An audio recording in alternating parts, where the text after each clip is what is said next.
ঠিক কিনা বলে? এই জন্য আমি দোয়া করবো আল্লাহ যেন খুব তাড়াতাড়ি মদিনা যাওয়ার তৌফিক দান করে বলে আল্লাহ। এই জন্য তো বসে আছে, দিবেন আর যাবেন, ঠিক কিনা বলেন?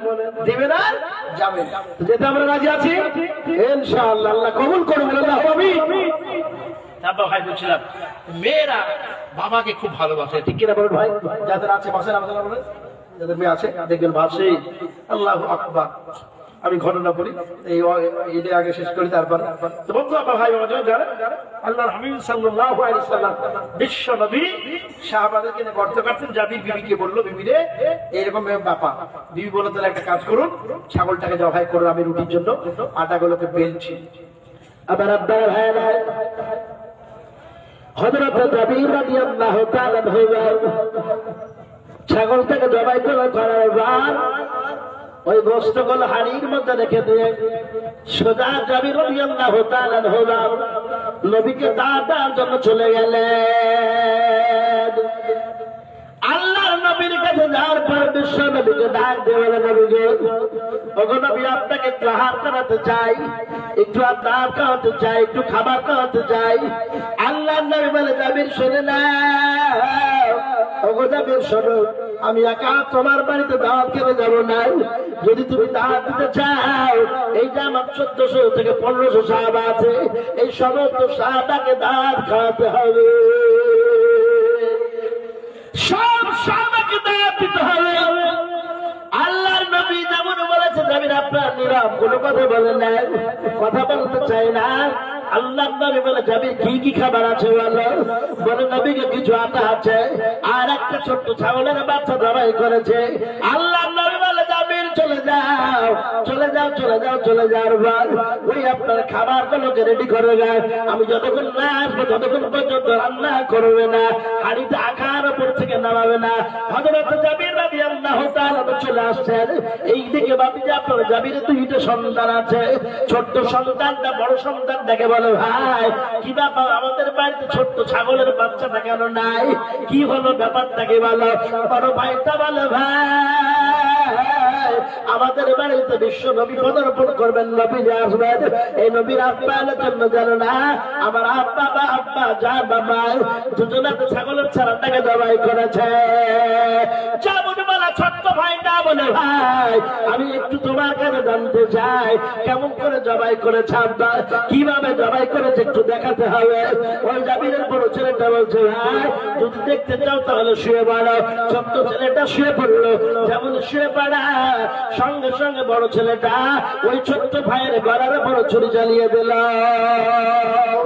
যেমন ছুরি চালিয়ে দেওয়ার সঙ্গে সঙ্গে আপনার জানো মা আপনার ছুটে চলে আসার পর দেখে ছোট্ট ছেলেটা আপনার মাটিতে করে ছটফট করে মারা গেল। আর মা বাবা মারবে বলে এই ছোট্ট বড় ছেলেটা আপনার চাকু তলোয়ার নিয়ে আপনার চাকু নিয়ে ছোড়া নিয়ে সেও যেন মা বাপের ভয়ে ছুটতে লাগলো। হযরত জাবির রাদিয়াল্লাহু তাআলা বাড়িতে এসে বলতার পরে বিবি বলে, স্বামী গো, ও স্বামী দেখে নেন, আপনার সন্তান আর বেঁচে নাই। আপনার সন্তান যারা 2 ভাই যেন মারা গেছে, আপনার 2 সন্তানই মারা গেছে। এরা 2 ভাই আপনার একজন কতল করেছে আর একজন ভয়ে পালাতে গিয়ে মারা গেছে। ওখানে যাচ্ছে ওরা স্বামী কাঁদছেন, বিবিও কাঁদছেন। হযরত জাবির রাদিয়াল্লাহু তাআলা বলছেন, বিবি রে এখন যদি কান্না করো আর নবী যদি আসে, আসার পর আমাদের এই বাচ্চাগুলো দুরবস্থা দেখে, আমাদের বাচ্চাগুলো মৃত্যু অবস্থা দেখে, তাহলে নবী আর আহার করবে না, নবী আর খাদ্য খাবে না, নবী আর আমাদের বাড়িতে দাওয়াত গ্রহণ করবে না। এই জন্য বিবি শোনে নাও, এই বাচ্চার চাইতে নবীকে মহব্বত বেশি করতে হবে, স্বামীর চেয়ে নবীকে মহব্বত করতে হবে, বাপের চাইতে নবীকে মহব্বত করতে হবে, মেয়ের চাইতে নবীকে মহব্বত করতে হবে। একবারে গোটা পৃথিবীর চাইতে, পৃথিবীর সমস্ত বস্তুর চাইতে আল্লাহর নবীকে মহব্বত বেশি করতে হবে। এই যদি তুমি কান্না করো, কষ্ট পাও, চোখ দিয়ে পানি ঝরে, আর নবী আসার পরে দেখে আমাদের বাড়িতে আহার করবে না, আমাদের বাড়িতে আর খাবে না। বন্ধুরা সাহাবীদের দেখেন নবীর প্রতি প্রেম করেছিল, মহিলাদেরও নবীর প্রতি ভালোবাসা কত ছিল। আজ যেমন আমার মুসলিমে কিছু মা আপনার এত রাত হয়ে গেছে, তারপরও আলোচনা শোনার জন্য বসে আছে, আল্লাহর ঘরে কিছু দিয়ে আপনার যাচ্ছে। ওগো আল্লাহ, এই গভীর রাতে তোমাকে বলে যায়, এই মা গুলো আমার কাম করেছে, এই মা গুলো আমার সময় দিয়ে বসে আছে, এদের তুমি কবুল করো, আর এদেরকে খাদিজা, ফাতেমা, যায়েনবের মতো বানিয়ে দাও। বলি আল্লাহুম্মা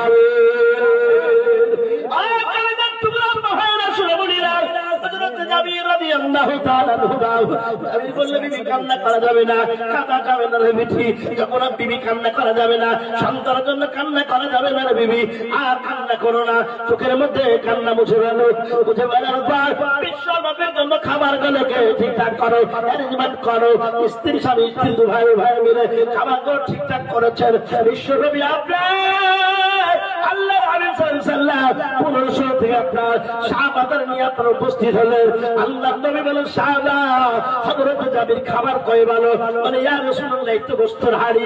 আল্লাহ নবীর মুখের মধ্যে থেকে লালা বের করে, মুখের মধ্যে থেকে থুতু মুবারক বের করে ওই গোশতের হাড়ির মধ্যে বিলিয়ে লাগিয়ে দিলেন। বাপজি আপনার লাগিয়ে দেওয়া সঙ্গে সঙ্গে আল্লাহর বরকত ওই খাবারের হাড়ির মধ্যে হয়ে গেল। জোরে বলে সুবহানাল্লাহ। নারে তাকবীর। রব্বার হায়ারা বাবা জীবনরা আল্লাহর নবীর মুখ থেকে থুতু মুবারক লালা মুবারক বের করে যখন আটাতে গোশতে আপনার লাগিয়ে দিল, লাগিয়ে দেওয়ার পরে খাবার গুলো আপনার জানো বিশ্ব নবী সাহাবীরা সাহাবীদের সম্মুখে স্বামী স্ত্রী হয়ে জানো মিলেমিশে আপনার খাবার গুলোকে খামচায় দিয়ে দিয়ে আপনার শাহবাদের সম্মুখে রেডি করে ফেলেছেন। সাহাবী নবী আরম্ভ করবেন, স্টার্ট শুরু করবেন। এখন সবাই আল্লাহর নবীর কাছে জিবরাইল আসার বলছেন, নবী গো আপনি খাবার খাবেন না যতক্ষণ পর্যন্ত জাবির দুই সন্তান আপনার সাথে বসে না খাবে। আল্লাহর নবী সাল্লাল্লাহু আলাইহি ওয়াসাল্লাম বিশ্ব নবী বলে, জাবির তোমার বাচ্চা গুলো কই ভালো? নবী গো বাচ্চা গুলো হয়তো কোন এক জায়গায় আছে, কিন্তু বাপ নবীকে কষ্ট দিবে না বলে, নবীকে ব্যথা দিবে না বলে ওই মৃত্যু বাচ্চা গুলোকে বস্তার মধ্যে প্যাকিং করে বস্তার মধ্যে ভরে চকির নিচে আপনার কাপড় দিয়ে ঢেকে রেখেছে। একটু ভাবুন বন্ধু, আপনার একটু চিন্তা করুন। আল্লাহর নবীকে সাহাবারা সাহাবীদের স্ত্রীরা কত মহব্বত করতো, কত আপনার প্রেম করতো। হযরত জাবিরকে নবী বললেন, জাবির শুনে নাও, যাও তুমি তোমার সেই বাচ্চা দুটোকে নিয়ে এসো। জাবির বলছে, নবী গো আপনাকে একটু আহার করাতে চাই, আপনি প্লিজ দয়া করে একটু আহার করুন, আপনি একটু খাবার খান। নবী বলে, জাবির রে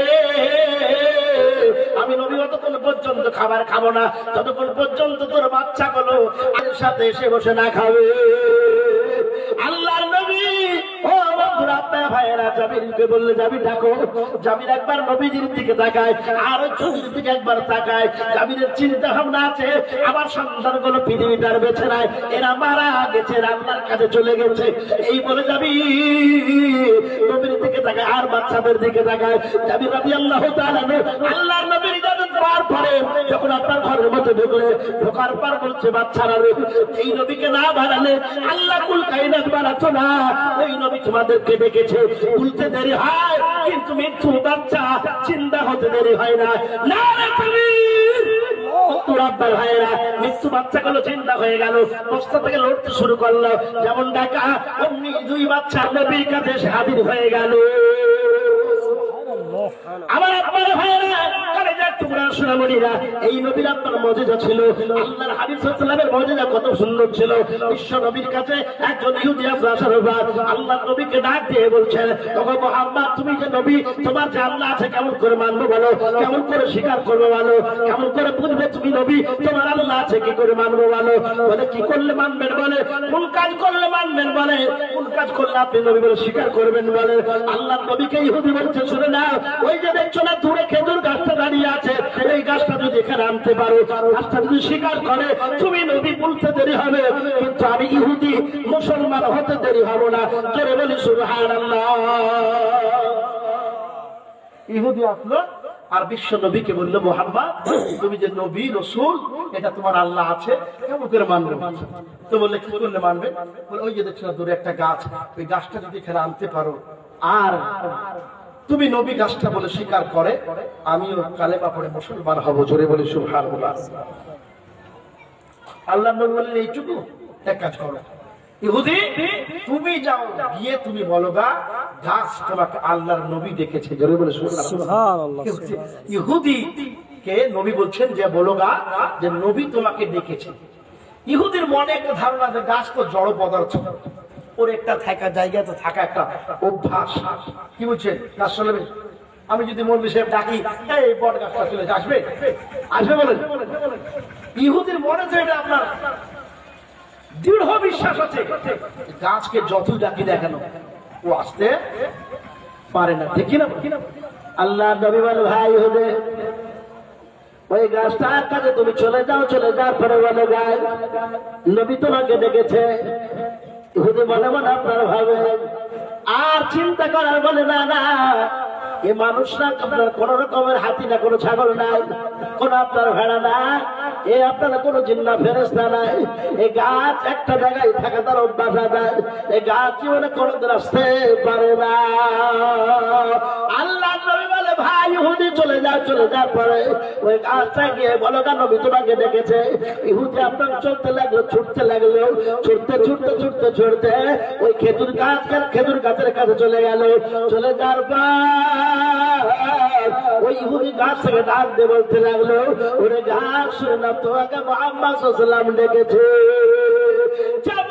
সঙ্গে সঙ্গে ভাবছে আপনাদের গাছটা জানো, ডান দিকে একটা মুচুর দিল, বাম দিকে একটা মুচুর দিল, যার পর যত শিকড় গুলো নিচের মধ্যে ছিল সমস্ত শিকড় গুলোকে তুলে নিল। ওই গাছটা শিকড়ের উপর ভার করে ছোট্ট বাচ্চার নেয় জানো আল্লাহর নবীর কাছে হাজির হলো। ধরে বলে সুবহানাল্লাহ, আল্লাহর নবীর কাছে হাজির হয়ে গেল। হাজির হওয়ার পরে গাছটা গোটা মাথাটাকে, গাছটা গোটা তার শাখা প্রশাখা গুলো আল্লাহ নবীর কাছে নত করে দিল। আর গাছ আপনার কথা বলতে পারে না, ওই গাছ বলতে লাগলো আশহাদু আল্লা ইলাহা ইল্লাল্লাহ ওয়া আশহাদু আন্না মুহাম্মাদান আবদুহু ওয়া রাসূলুহু। গাছ বলতে লাগলো আমি সাক্ষী দিতেছি আল্লাহ ছাড়া কোনো মাবুদ নাই, হযরত মুহাম্মদ সাল্লাল্লাহু আলাইহি আল্লাহর বান্দা রাসূল। বলতে দেরি হয় আল্লাহ তো বলে ভাই ইহুদি তুমি এখন কালেমা পড়ে মুসলমান হয়ে যাও। ইহুদি বলতে শোনে না ওগো নবী আপনাকে একটা কথা বলতে চাই, আর একটা ম্যাজিক আমি দেখতে চাই। বলে কি মজা দেখতে চাও বলো? বলে গাছটা যেইখানে ছিল ওইখানে আপনি পাঠিয়ে দিবে, যেতে দেরি হবে কিন্তু আমি কালেমা পড়তে দেরি করবো না।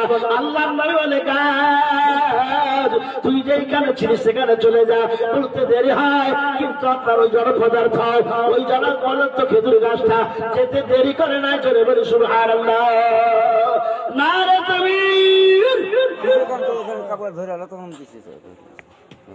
তিনজন মহিলা বেনামে 500 টাকা করে আমার মা বোনদেরকে দিয়েছেন, দিব ভাইজান। আমার কালে যাচ্ছে শোনাবো। তিনজন মহিলা 500 টাকা করে বেনামে। দেখেন তিনজন মহিলা, তিনজন আমার মা বা বোন, এরা 500 টাকা করে দিচ্ছে। একজন মহিলা 1000 টাকা বেনামে। এলাকার বেনামে বেনামে মা আমার আড়ালো হইতে 1000 টাকা দিল তোমার ওরা হেতে আসাতে জেনিয়াতে করে গেল গান। এদামকে কবুল করো তুমি সবে হারো, সাতারে গফার করে তুমি পাকে বাড়ি কিয়ামত করে দিও নাকি পাল্লা ভারী। আর দোয়া করি আমি বোনের কারণ এবং তুমি দিও খোদা সুখের জীবন। আমি পাপী গুনাহগার দোয়া নাহি জানি, মাফতে মা দোয়া দিবেন জান্নাত ছাড়ি। আল্লাহু আমিন। নয়ন শেখ 500 টাকা। এই দেখেন নয়ন শেখ আমার এখানে তো ছিল 500 টাকা দিল তোমার ওরা হেতে আসাতে যে নিয়াতে করে গেল দান। এই দানকে কবুল করো তুমি সবে হারো, সাতারো গফার করে তুমি পাকে বাড়ি মিজানেতে করে দিও নাকি পাল্লা ভারী। আর দোয়া করি আমি ভাইয়ের কারণ এটাকে তুমি দিও খোদা সুখের জীবন। আমি পাপী গুনাহগার দোয়া করবো কাছে এ ভাইকে তুমি বানিয়ে দিও আবু বকরের মতো নাকি ভাই বলে আল্লাহু আমিন। মেহেরুল 500 টাকা। এ মেহেরুল ভাই আমার ইসলামে ছিল। হ্যাঁ জুবাইর মিষ্টি দেখো কোনাতেই ছিল, জুবাইর মিষ্টি দেখো বাটিতেই ছিল। 100 টাকা দেখো হাতিতে হাতিতে এসে দিয়ে গেল। আল্লাহু আমিন। এই দেখেন দেখেন কি নাম বলুন? মেহেরুল। মেহেরুল ভাই আমার কোথায় যে ছিল মসজিদে ঘটনার মনে এসে গেল। দয়া যে করিয়া 800 টাকা দাও কবুল করিয়া। আল্লাহু আমিন। আসাতে দুনিয়াতে ঘরে গেল জানো এদানকে কবুল করো তুমি সুবহানাল্লাহ। আমি পাপী গুনাহগার দোয়া করব কত ভাইকে তুমি দুনিয়াতে দিও খোদা সুখ শান্তি তোমার মনের মতো। ঠিক বলেছেন। এই দেখেন ভাই, যাই হোক বলেন মুখলিসুর রহমান আর আছে কালেকশনটা একটু দেখেন। এই দেখেন মিষ্টি, যাই হোক কষ্ট হয়ে গেল।